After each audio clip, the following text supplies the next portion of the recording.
ഗുണഭോക്താവിൽ നിന്ന് സ്ത്രീ സമൂഹത്തെ ഈ രാജ്യത്തിന് വേണ്ടിയിട്ട് കൃത്യമായി ആസൂത്രണം നടത്തുന്നതിലും അതുപോലെ തന്നെ രാജ്യത്തെ മുന്നോട്ട് നയിക്കുന്നതിലും സ്ത്രീകളുടെ പങ്ക് അത് ഉയർത്തുക എന്നുള്ള ലക്ഷ്യത്തോടു കൂടിയാണ് നരേന്ദ്രമോദി സർക്കാർ ഈ ബില്ല് അവതരിപ്പിച്ചത്. 70 വർഷത്തെ കാത്തിരിപ്പിന് നരേന്ദ്രമോദി സർക്കാരിൻ്റെ ഇച്ഛാശക്തിയിൽ അത് അവതരണ വേളയിലേക്ക് എത്തുമ്പോൾ അതിനെ പരാജയപ്പെടുത്താൻ ശ്രമിക്കുന്നവർക്ക് കൃത്യമായ ലക്ഷ്യങ്ങളുണ്ട്. തീരുമാനമെടുക്കുന്ന ഏറ്റവും പ്രധാനപ്പെട്ട വ്യക്തി അത് വോട്ടറാണ്. ആ വോട്ടർ തീരുമാനിക്കുന്നയാളാണ് അവിടെ എത്താൻ വേണ്ടി പോകുന്നത്. നിങ്ങൾക്ക് ഇന്ത്യ മഹാരാജ്യത്തിലെ വോട്ടർമാരെ ഭയമാണെങ്കിൽ അതിന് ഞങ്ങൾക്ക് എന്ത് ചെയ്യാൻ പറ്റും? അപ്പം നിങ്ങൾ വിചാരിക്കുന്നത് സൗത്തിലേക്ക് ഞങ്ങൾ വരില്ല എന്ന അർത്ഥത്തിലാണെങ്കിൽ ഞങ്ങളുടെ ഉത്തരേന്ത്യൻ മിഷനൊക്കെ കഴിഞ്ഞു. ഇനി ഞങ്ങളുടെ ലക്ഷ്യം തമിഴ്നാടും കേരളവും തന്നെയാണ്.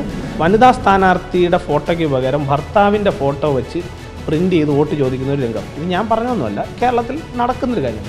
അങ്ങനെയുള്ള തീവ്ര ഗ്രൂപ്പുകളുടെ പിന്തുണയാണ് ഇന്ന് കോൺഗ്രസിനും കമ്മ്യൂണിസ്റ്റ് പാർട്ടിക്കും ഉള്ളത് അധികാരത്തിലേക്ക് തിരിച്ചു വരാൻ. നമസ്കാരം. 12 വർഷത്തിനിടയിൽ ആദ്യമായി പ്രതിപക്ഷം ലോക്സഭയിൽ ഇക്കഴിഞ്ഞ ദിവസമാണ് വിജയിച്ചത്. അതായത് വനിതാ സംവരണ ബിൽ ഭേദഗതിയിൽ ലോക്സഭയിൽ ഭരണപക്ഷം പരാജയപ്പെട്ട ദിനമായിരുന്നു ഇന്നലെ. ഇതിന് പിന്നാലെ എന്താണ് ഈ വനിതാ സംവരണ ബിൽ എന്നുള്ള ചോദ്യം ഉയർന്നു വരുന്നുണ്ട്. ഇതിൻ്റെ ഗുണമെന്താണ്, ദോഷമെന്താണ് എന്നിങ്ങനെയുള്ള നിരവധി ചോദ്യങ്ങൾ ഉയർന്നു വരുന്നു. ഈ ഒരു വിഷയത്തിൽ ഇന്ന് മറുനാടനോട് പ്രതികരിക്കുകയാണ് യുവമോർച്ചയുടെ സംസ്ഥാന നേതാവായ ശ്രീ നന്ദു. രാജ്യത്തെ വനിതകൾക്ക് ഇന്ത്യയിലെ എല്ലാ സംസ്ഥാനങ്ങളിലും നിയമസഭകളിലും അതുപോലെ തന്നെ ലോക്സഭയിലും 33% സംവരണം കൊടുക്കുക എന്നുള്ളതാണ് ഈ വനിതാ ബില്ലുമായി ബന്ധപ്പെട്ടുള്ള പ്രധാനപ്പെട്ട ഒരു കാര്യം. എന്നാൽ അതിനേക്കാൾ ഉപരി 33% സ്ത്രീകൾ രാജ്യത്തിൻ്റെ നിയമനിർമ്മാണ സഭകളിലേക്ക് വരുന്നു എന്നുള്ളത് മാത്രമല്ല, ഒരു ഗുണഭോക്താവിൽ നിന്ന് സ്ത്രീ സമൂഹത്തെ ഈ രാജ്യത്തിന് വേണ്ടിയിട്ട് കൃത്യമായി ആസൂത്രണം നടത്തുന്നതിലും അതുപോലെ തന്നെ രാജ്യത്തെ മുന്നോട്ട് നയിക്കുന്നതിലും സ്ത്രീകളുടെ പങ്ക് അത് ഉയർത്തുക എന്നുള്ള ലക്ഷ്യത്തോടു കൂടിയാണ് നരേന്ദ്രമോദി സർക്കാർ ഈ ബില്ല് അവതരിപ്പിച്ചത്. അപ്പോൾ സ്വാഭാവികമായും ഈ ബില്ലിന് ഒരുപാട് മാനങ്ങളുണ്ട്. രാജ്യത്ത് കഴിഞ്ഞ 70 വർഷക്കാലമായിട്ടുള്ള ഒരു വലിയ ചർച്ചയാണ് ഈ വനിതാ ബില്ലുമായി ബന്ധപ്പെട്ടിട്ടുള്ള കാര്യങ്ങളെല്ലാം തന്നെ. അപ്പോൾ ആ 70 വർഷത്തെ കാത്തിരിപ്പിന് നരേന്ദ്രമോദി സർക്കാരിൻ്റെ ഇച്ഛാശക്തിയിൽ അത് അവതരണ വേളയിലേക്ക് എത്തുമ്പോൾ അതിനെ പരാജയപ്പെടുത്താൻ ശ്രമിക്കുന്നവർക്ക് കൃത്യമായ ലക്ഷ്യങ്ങളുണ്ട്. അപ്പോൾ ഞങ്ങളെ സംബന്ധിച്ച് ഇത് രാജ്യത്തെ സ്ത്രീകളുടെ ആത്മാഭിമാനം ഉയർത്തുക എന്നുള്ള ലക്ഷ്യത്തോടു കൂടി കൊണ്ടുവന്നൊരു ബില്ലാണ്. അത് രാജ്യത്തെ സ്ത്രീ സമൂഹത്തെ മുഖ്യധാരയിലേക്ക് കൈപിടിച്ചുയർത്തുന്നത് അത് ഒരു നിലയിലേക്ക് മാത്രമല്ല, രാജ്യത്തെ എല്ലാ മേഖലകളിലേക്കും അവർക്ക് അർഹമായിട്ടുള്ള പരിഗണന, അവരുടെ പരിഗണന തോത് കൂട്ടുക എന്നുള്ള ലക്ഷ്യത്തോടു കൂടി കൊണ്ടുവന്ന ബില്ലാണ്. ഈ ബില്ല് പാസ്സായാൽ ജനാധിപത്യത്തിൻ്റെ അന്ത്യം എന്നാണ് പ്രതിപക്ഷത്തിൻ്റെ ആരോപണം. അല്ല, അവരെ സംബന്ധിച്ചിടത്തോളം ജനാധിപത്യം എന്ന വാക്കുച്ചരിക്കാൻ കേരളത്തിലെയും ഇന്ത്യയിലെയും പ്രതിപക്ഷ പാർട്ടികൾക്ക് ഒരു തരത്തിലുള്ള അർഹതയുമില്ല. കാരണം ജനാധിപത്യത്തിൻ്റെ ഭാഗമാണ് ഈ പറയുന്ന മണ്ഡല പുനർനിർണയവും അതുപോലെ തന്നെ വനിതാ ബില്ലും. നിങ്ങൾ നോക്കൂ, 1970കളിൽ നടക്കേണ്ട മണ്ഡല പുനർനിർണയം നടന്നിട്ടില്ല. അന്നൊരു ഭേദഗതിയോടുകൂടി അതിനെ മാറ്റിവെച്ചു. 2001 ഇതുപോലെ സമാന അന്തരീക്ഷം വന്നു, അത് മാറ്റി. കഴിഞ്ഞ 50 വർഷക്കാലമായി ഇന്ത്യയിൽ മണ്ഡല പുനർനിർണയം എന്ന് പറയുന്ന പ്രക്രിയ നടന്നിട്ടില്ല. അന്ന് ഉണ്ടായിരുന്ന 543 ഇന്നും രാജ്യം മുന്നോട്ട് പോകുന്നത്. ഒരു രാജ്യത്തെ പൗരന് ഒരു MP-യിൽ നിന്ന് കിട്ടേണ്ട സേവനം കൃത്യമായി കിട്ടണമെങ്കിൽ അതിനൊരു പരിമിതമായിട്ടുള്ള ആളുകളെ സെർവ് ചെയ്യാൻ മാത്രമേ ഒരാൾക്ക് സാധിക്കുള്ളൂ. ഒരു MP-ക്ക് സെർവ് ചെയ്യുന്നതിനൊരു ലിമിറ്റുണ്ട്. പക്ഷേ ഇന്ന് രാജ്യത്തെ പല സംസ്ഥാനങ്ങളിലും, അത് കേരളം ഉൾപ്പെടെയുള്ള സംസ്ഥാനങ്ങളിൽ നിർദ്ദേശിക്കപ്പെട്ട ഒരു എണ്ണത്തിൽ കൂടുതൽ ആളുകളെയാണ് ഒരു MP സെർവ് ചെയ്യുന്നത്. അപ്പോൾ സ്വാഭാവികമായും അദ്ദേഹത്തിന് എത്തിച്ചേരാൻ പറ്റുന്ന ഇടങ്ങളുടെയും അല്ലെങ്കിൽ എത്തിച്ചേരാൻ പറ്റുന്ന ആളുകളുടെയും എണ്ണത്തിൽ ഗണ്യമായ കുറവുകളുണ്ടാവും, സേവനങ്ങളുടെയും കുറവുകളുണ്ടാവും. അപ്പോൾ ഇതെല്ലാം കൂടി പരിഗണിച്ചിട്ടാണ് ഈ വിഷയത്തിലേക്ക് വരുന്നത്. പക്ഷേ അതിനെ പരാജയപ്പെടുത്താൻ വേണ്ടി ഇപ്പോൾ ഇവർ ജനാധിപത്യത്തിനെതിരാണ്. ഇവരിപ്പോൾ ഭരണഘടനയെ ഉയർത്തിപ്പിടിച്ചുകൊണ്ടാണല്ലോ എല്ലാ കാര്യങ്ങളെക്കുറിച്ചും ഇവർ ചർച്ച ചെയ്യുന്നത്. അങ്ങനെയാണെങ്കിൽ ഭരണഘടനയുടെ 82ാം ഭേദഗതി എന്താണ് പറയുന്നത് എന്നുള്ളത് ഇവർക്ക് അറിയണമല്ലോ. പക്ഷേ അതിനെ എതിർക്കാനല്ലേ ഇവർ പാർലമെൻറ്റിനകത്ത് ശ്രമിച്ചത്. ഇനി ഭരണഘടനയുടെ 84ാം അനുച്ഛേദം അല്ലെങ്കിൽ 84ാം ഭേദഗതി അത് കൊണ്ടുവന്നപ്പോൾ കോൺഗ്രസിൻ്റെ നിലപാട് എന്തായിരുന്നു? കോൺഗ്രസ് സപ്പോർട്ട് ചെയ്തിട്ടല്ലേ ആ ഭേദഗതി പാസ്സായത്. അപ്പോൾ ആ ഭേദഗതി പാസ്സാക്കിയ അതേ കോൺഗ്രസ് പാർട്ടിയും ഇന്ത്യ മുന്നണിയുമാണ് ഇന്ന് ഇതിനെ എതിർത്തുകൊണ്ട് നിൽക്കുന്നത്. ഇത് കേവലമായൊരു രാഷ്ട്രീയമാണ്. ഇതിന് ഒരു മറ്റൊരു രാഷ്ട്രീയ തലം കൂടി ഉണ്ട് എന്ന് വിശ്വസിക്കുന്ന പൊതുപ്രവർത്തകനാണ് ഞാൻ. ഇത് BJPയുടെ സർവാധിപത്യത്തിന് വേണ്ടിയുള്ളൊരു ബില്ലാണ് എന്നുള്ള ഒരു ചർച്ചകളെല്ലാം തന്നെ ഉയർന്നു വരുന്നുണ്ട്. ആ ഒരു വിശേഷണത്തെ എങ്ങനെയാണ് നോക്കുക? അത് എന്തർത്ഥത്തിലാണ് അവരങ്ങനെ BJPയുടെ സർവാധിപത്യമാണെന്ന് എനിക്ക് മനസ്സിലായില്ല. എന്ത് വെച്ചിട്ടാണ് അവർ പറയുന്നത് BJPയുടെ സർവാധിപത്യം? അതായത് മറ്റ് സ്റ്റേറ്റുകളിൽ നിങ്ങളുടെ സീറ്റിൻ്റെ എണ്ണം വർദ്ധിപ്പിക്കാൻ പറ്റും, അങ്ങനെ അതിലൂടെ പിന്നെ MP-മാരെ എത്തിക്കാൻ സാധിക്കുമെന്നുള്ള ഒരു ഭൂരിപക്ഷത്തിൻ്റെ ആ ഒരു കണക്കാണ് അവർ പറയുന്നത്. അതായത് നിങ്ങൾ പറയുന്നത് UP, ബീഹാർ, മഹാരാഷ്ട്ര, മധ്യപ്രദേശ്, രാജസ്ഥാൻ ഈ സംസ്ഥാനങ്ങൾക്ക് കൂടുതൽ സീറ്റ് വന്നു കഴിഞ്ഞാൽ BJP മാത്രമേ അവിടെ നിന്ന് ജയിക്കുകയുള്ളൂ. അതുകൊണ്ട് BJP അവിടെ അധികാരത്തിലേക്ക് എളുപ്പത്തിലെത്തും. അപ്പം കോൺഗ്രസ് പാർട്ടി ഈ സംസ്ഥാനങ്ങളൊക്കെ മറന്നോ? ഇനി അപ്പോൾ തിരിച്ച് ഒരു പോക്കില്ല, ഒരു മടങ്ങിവരവില്ല എന്നവർ ഉറപ്പിച്ചു. അങ്ങനെയാണെങ്കിൽ എനിക്ക് മറുപടിയില്ല.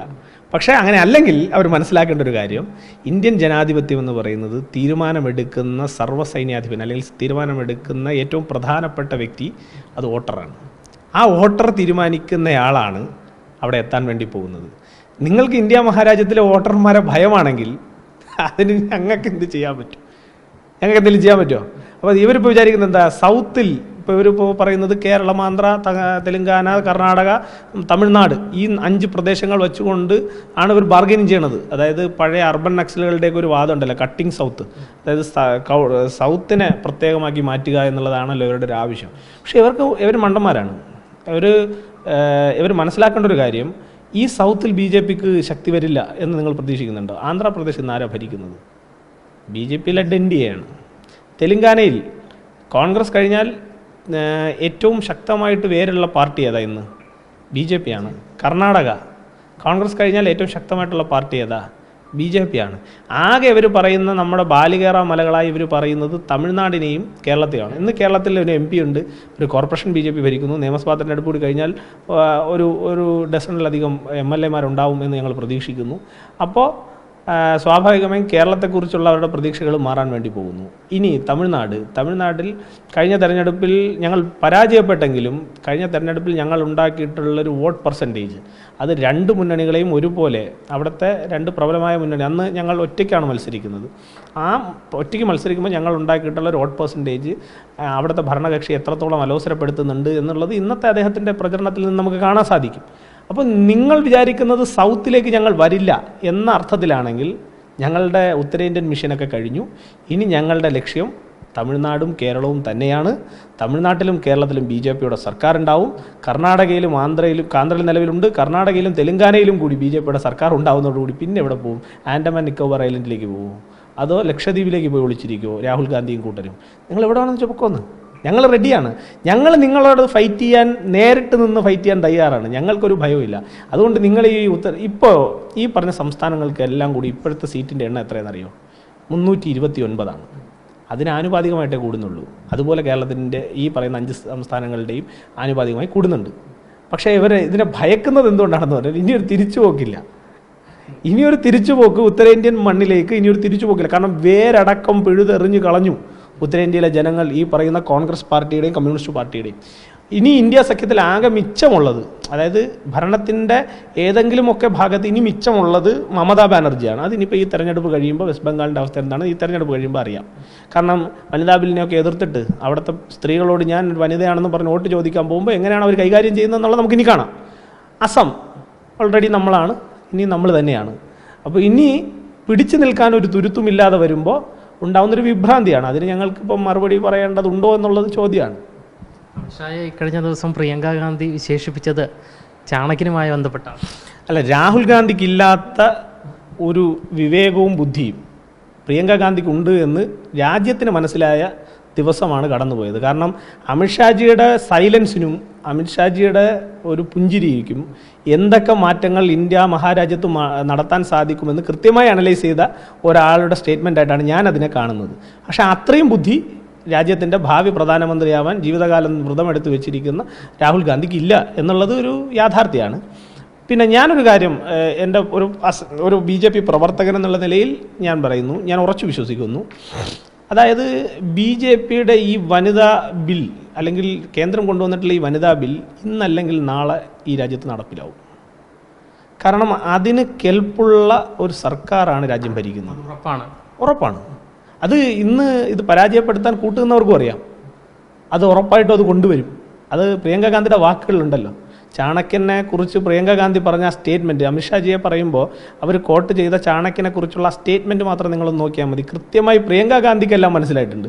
അത് മനസ്സിലാവാത്തത് രാഹുൽ ഗാന്ധിക്ക് മാത്രമാണ്. രാഹുൽ ഗാന്ധി ഈ നാടിനെ എങ്ങനെയാണ് തകർക്കാൻ എന്നുള്ള ചില അർബൻ നക്സലുകളുടെയും ഇപ്പം നിങ്ങൾ നോക്കൂ, ഈ ബില്ല് നടപ്പിലാവുമ്പോൾ സ്ത്രീകൾക്ക് 33% സീറ്റുകളിലേക്ക് സ്ത്രീകൾക്ക് ഉയർന്നു വരാൻ വേണ്ടി സാധിക്കും.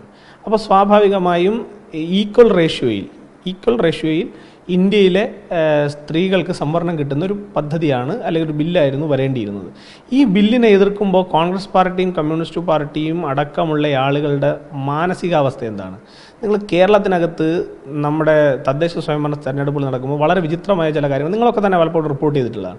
അതായത് വനിതാ സ്ഥാനാർത്ഥികൾ മത്സരിക്കുന്ന ചില പ്രത്യേക മേഖലകളിൽ വനിതാ സ്ഥാനാർത്ഥിയുടെ ഫോട്ടോയ്ക്ക് പകരം ഭർത്താവിൻ്റെ ഫോട്ടോ വെച്ച് പ്രിൻ്റ് ചെയ്ത് വോട്ട് ചോദിക്കുന്ന ഒരു രംഗം. ഇത് ഞാൻ പറഞ്ഞതൊന്നുമല്ല, കേരളത്തിൽ നടക്കുന്നൊരു കാര്യമാണ്. അങ്ങനെയുള്ള തീവ്ര ഗ്രൂപ്പുകളുടെ പിന്തുണയാണ് ഇന്ന് കോൺഗ്രസിനും കമ്മ്യൂണിസ്റ്റ് പാർട്ടിക്കും ഉള്ളത് അധികാരത്തിലേക്ക് തിരിച്ചു വരാൻ. അത് രാജ്യവിരുദ്ധ വിധ്വംസക ശക്തികളുടെ എല്ലാം പിന്തുണ ഇന്ന് ആരാണ് നേടുന്നതെന്ന് ചോദിച്ചാൽ അത് കോൺഗ്രസ് പാർട്ടിക്കും കമ്മ്യൂണിസ്റ്റ് പാർട്ടിക്കും അതുപോലെ ഇന്ത്യ സഖ്യത്തിലെ എല്ലാ പാർട്ടികൾക്കും അതുണ്ട്. അതിപ്പം തൃണമൂലിൽ ബംഗാളിൽ പോകുമ്പോൾ അത് തൃണമൂലാണ്, യു പിയിൽ വരുമ്പോൾ SP ആണ്, ഇങ്ങനെ മാറി മാറി വരും. അപ്പോൾ അവർക്ക് ഈ രാജ്യത്തിനോടല്ല കമ്മിറ്റ്മെൻറ്റ്. അവർക്ക് കമ്മിറ്റ്മെൻറ്റ് ഇത്തരത്തിലുള്ള തീവ്ര ഗ്രൂപ്പുള്ള അവരുടെ ആഗ്രഹമാണ്, അത്തരം ജിഹാദി ഗ്രൂപ്പുകളുടെ ആഗ്രഹമാണ് രാജ്യത്തെ വനിതകൾ ഒരിക്കലും മുഖ്യധാരയിലേക്ക് വരരുത്. അവരുടെ ജിഹാദി ഗ്രൂപ്പുകളുടെ ആ ആവശ്യത്തിന് രാഷ്ട്രീയമായ കുട പിടിച്ചു കൊടുക്കുകയും രാഷ്ട്രീയമായി നടപ്പിലാക്കി കൊടുക്കുകയും ചെയ്യുന്ന പണി ഇപ്പോൾ ഏറ്റെടുത്തിരിക്കുന്നത് കമ്മ്യൂണിസ്റ്റ് പാർട്ടിയും അതുപോലെ കോൺഗ്രസ് പാർട്ടിയും ഇന്ത്യ സഖ്യവുമാണ്. ഇതാണ് ഞങ്ങളുടെ പൊളിറ്റിക്കൽ റീഡിങ്. ഇതവർക്ക് അവർക്കിപ്പോൾ 4-5 പോസ്റ്റൊക്കെ ഇടാം, രാഹുൽ ഗാന്ധിക്ക് 4-5 പോസ്റ്റൊക്കെ ഇട്ട് മറ്റേ ഷർട്ടിൻ്റെ കോളറൊക്കെ ഉയർത്തി ഇങ്ങനെ നടക്കാം. പക്ഷേ അവർ മനസ്സിലാക്കേണ്ടത് അത് സമീപ ഭാവിയിൽ തന്നെ അത് കോൺഗ്രസിനെ ദുർബലപ്പെടുത്തും. ഇനി ഞാൻ വിചാരിക്കുന്നത് 2029 ലോക്സഭാ തെരഞ്ഞെടുപ്പോടുകൂടി ഇന്ത്യയിൽ നിന്ന് കോൺഗ്രസ് പാർട്ടിയും കമ്മ്യൂണിസ്റ്റ് പാർട്ടിയും അസ്തമിക്കുന്ന ഒരു സാഹചര്യത്തിലേക്ക് ഈ ബില്ലിനെ റിജക്റ്റ് ചെയ്യാൻ അവരെടുത്തിട്ടുള്ള നിലപാട് അവരെ കൊണ്ടുവന്നെത്തിക്കും എന്നാണ് ഞാൻ പൊളിറ്റിക്കലി റീഡ് ചെയ്യുന്നത്. അത് നടക്കും എന്ന് തന്നെയാണ് വ്യക്തിപരമായി ഞാൻ പ്രതീക്ഷിക്കുന്നത്. എന്തായാലും വനിതാ സംവരണ ബിൽ ഭേദഗതി മണ്ഡല പുനർനിർണയത്തിൽ തട്ടി ഇക്കഴിഞ്ഞ ദിവസം ലോക്സഭയിൽ പരാജയപ്പെട്ടിരിക്കുകയാണ്. എങ്കിലും BJP വരും നാളുകളിൽ ഈ ഭേദഗതി നടപ്പിലാക്കും എന്നുള്ള സൂചനയാണ് നൽകുന്നത്. ക്യാമറമാൻ അഖിൽ അശോകിനൊപ്പം അമൽ രുദ്ര, മറുനാടൻ മലയാളി, തിരുവനന്തപുരം.